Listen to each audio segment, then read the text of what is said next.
Hold up, slow down. Wait a minute. Before you buy a home in the Rapid City area, there's 6 things you gotta know.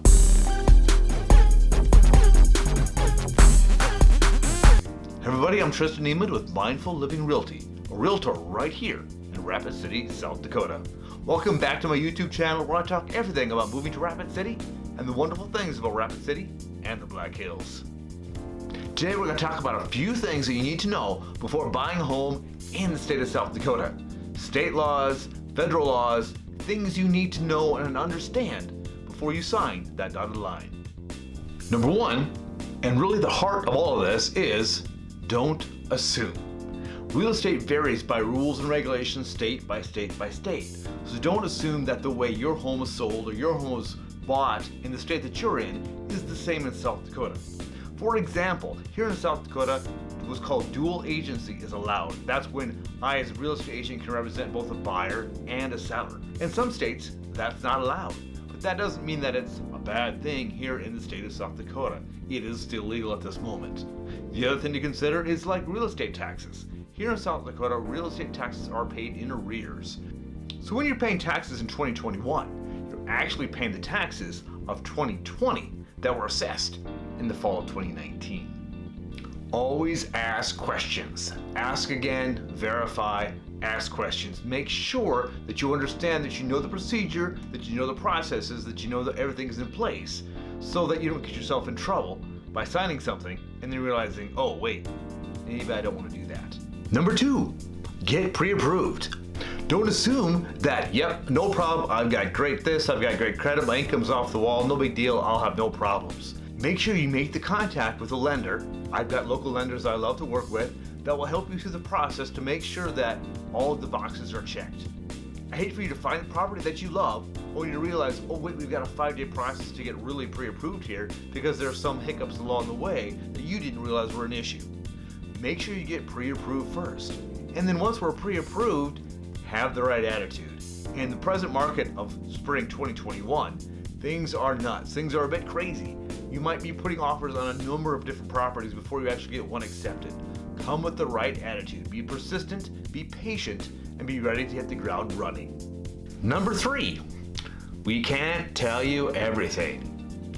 I know I really don't like this part either, but fair housing rules and regulations forbid us to talk about certain things in the area to make sure that we're not steering you to one area or to another based upon our perception of what is good or what is bad. As you can imagine, back in the day, there were certain neighborhoods that certain realtors would start to shift people away from by saying, whoa, the blacks are coming in, you better move. So as you can imagine, that wasn't a wonderful thing. So the Fair Housing Acts, which are a federal, national thing, came into effect to make sure that we as real estate agents don't say, yeah, this is a good neighborhood and this is a bad neighborhood. I can't tell you how safe a neighborhood is. I can't tell you how good the schools are. I can't tell you about the demographics of a certain area. Those things I can point you into directions of resources to find things, but personally I cannot tell you, yeah, you should stay away from that area, that sucks. Let me tell you this story to illustrate what I mean.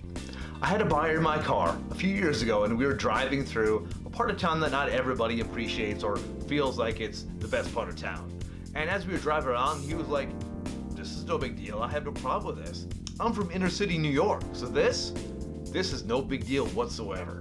Now, if I would have just assumed that he didn't want to look at certain areas because, well, you know, that's that area, then I would be making the decision for him and not giving him the opportunity to make the decision for himself on what areas he liked and what areas he didn't like. One of the best things you can do is go to the area that you're considering at night, at dark, and just turn off the car and sit in the darkness and see how you feel. Get out a little bit, walk around. How do you feel in this area that you're looking at? That's a great practical way to kind of get a feel of the neighborhood that you're considering. Number 4, the buyer agreement. South Dakota law says that we as real estate agents have to let you as the customer know how we can help them. Now, if we show you more than one home, one time, we're required to have you sign documents. And these documents are, to begin with, a disclosure of how we can help you, and it also is an agreement for us to, basically you're going to hire us to work for you. This document contains a time frame, an area, and a price point to help define where you want to look. Typically what we're going to do is have you sign this document for a period of 6 months to make sure that we are in contract basically with you during the whole process. Now this agreement gives us, the real estate agents, exclusive right to help you find a property. I understand the thought form of, hey, I want to use as many real estate agents as possible, and the one that finds me the home, well, they're the one that's going to get paid.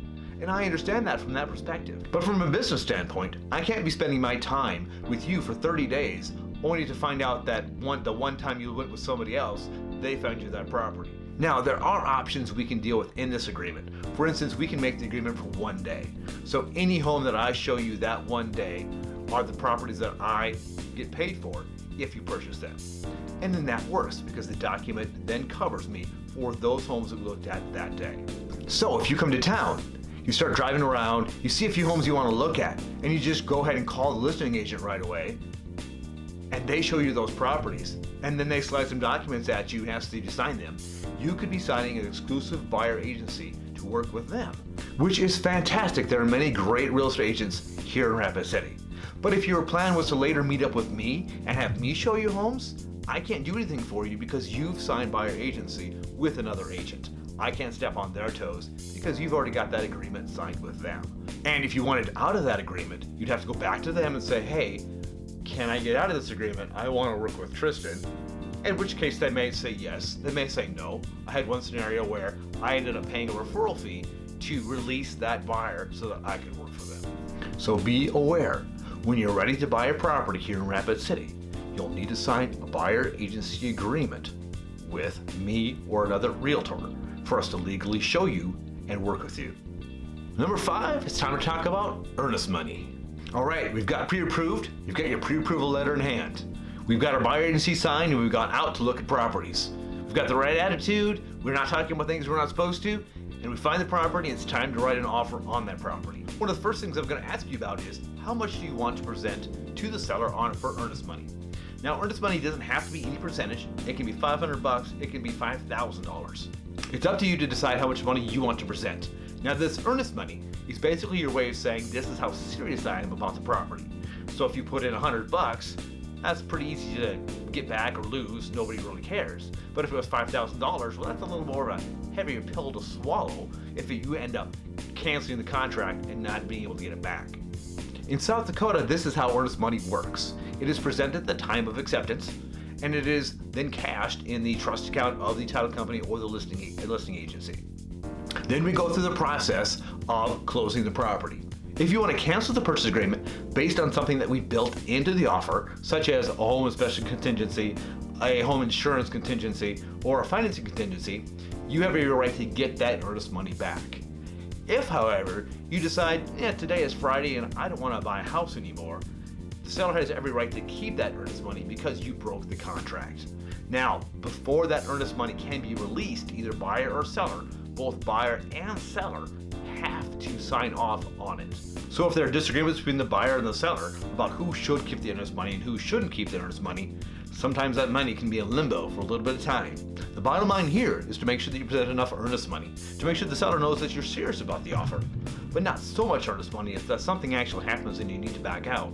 You're not destitute if you have to give that money back to the seller. Number 6, and probably one of the most important ones, there is no get out of jail free card. When we put together a purchase agreement on a property and we submit that offer and it's accepted, you are obligated at that moment to fulfill the terms of the contract. There is no 3 days to rescind policy. There is no I'm going to sleep on a policy. There is no get out of jail free card. If you sign the documents and the seller has accepted, you are obligated to buy the property. I will always recommend that you get a home inspection so you do have that there to protect you in case something does pop up that you really feel uncomfortable with. But make sure when you present that offer to the seller, think about how will I feel when this gets accepted. If the reality is, holy cow, I just bought a house and now all these thoughts and dreams of actually moving to Rapid City are real, and all of a sudden you realize, halt.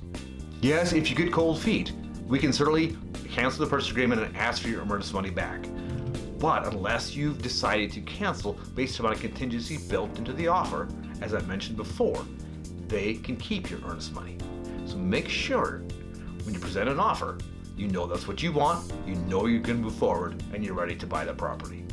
Okay, everybody, there we have it. The 6 things you gotta know before buying a home in Rapid City, South Dakota. I hope I didn't bore you to death with rules, policies, and procedures, but it's very important stuff to understand and realize when you're moving into another state. Don't assume, ask questions, verify information, and there's no get out of jail free card. Thanks everybody for watching. Have an amazing day, and remember, love where you live.